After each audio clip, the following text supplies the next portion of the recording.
Hello friends. மற்ற அணிகளுக்கு எதிராக பார்த்தீங்கன்னா இவங்களுடைய பர்ஃபார்மன்ஸ் அப்படிங்கிறது வேறு மாதிரி வந்திருக்கு. பட் அதுவே கேகேஆருக்கு அகென்ஸ்டாக பார்த்தீங்க அப்படின்னா ரொம்ப படுமோசமாக சொதப்பிட்டு இருக்காங்க சன்ரைசர்ஸ் ஹைதராபாத். பவர் பிளே எல்லாம் முடிஞ்சிருச்சு. 6 ஓவர்லேயே கிட்டத்தட்ட பார்த்தீங்கன்னா ஒரு கையை கப்பு மேலே கேகேஆர் வச்சுட்டாங்க அப்படின்னு தான் சொல்லணும். ஏன்னா அந்த மாதிரி ஒரு ஸ்பெல்லை தான் பார்த்தீங்கன்னா ஸ்டார்க் போட்டிருப்பார். ஸ்டார்க்கை 20 கோடிக்கு மேலே அப்படியே கோடிகளை கொட்டி வாங்கினப்ப ஒரு ஃபாரின் பவுலருக்கு இவ்வளோ இது தேவையா அப்படிங்கிற மாதிரி பல விமர்சனம் எழுந்துச்சு. அதே மாதிரி இந்த சீசனில் அந்த லீக் மேட்ச்லலாம் பார்த்தீங்கன்னா ஸ்டார்க் ஒரு விட்டு பிரிப்பாங்க. இன்னொரு புறம் நம்ம யங் பிளேயர்ஸான ஹர்ஷித் ராணா, வைபவ் அரோரா இவங்க கூட கம்மியான ரன்னை தான் விட்டு கொடுப்பாங்க.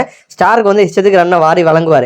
ஆனால் அவருக்கு கொடுத்த காசை இந்த நாக் அவுட்ஸ் கேமில் பார்த்தீங்க அப்படின்னா வேற லெவலில் காமிச்சிட்டு போயிட்டார். ஸ்டார்க்கு ஆல்ரெடி குவாலிஃபயர் 1 மேட்ச்சில் சன்ரைசர்ஸ்க்கு அகேன்ஸ்டாக ட்ரேவிஸ் ஹெட்டை பார்த்தீங்கன்னா போல்ட் ஆக்கியிருப்பார். அது அந்த மேட்ச். இந்த மேட்ச்சில் பார்த்தீங்கன்னா ஃபர்ஸ்ட் ஓவர்லேயே சம்பவத்தை செஞ்சுட்டாரு.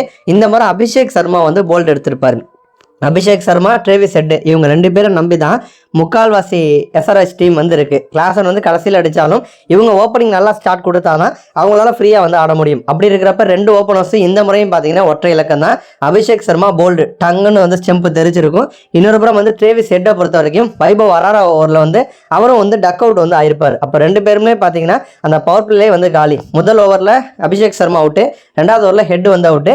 லாஸ்ட் கேமில் பார்த்தீங்கன்னா அந்த குவாலிஃபயர் 1ல் ட்ரிபாதி கொஞ்சம் ஹோப் கொடுத்தாரு. பட் இந்த மாதிரி அவரும் ஸ்டார்க் ஓவரில் டாப் ஏஜ் கேட்ச் கொடுத்து 5வது ஓவரில் பார்த்தீங்கன்னா அவரும் அவுட் ஆயிருப்பாரு.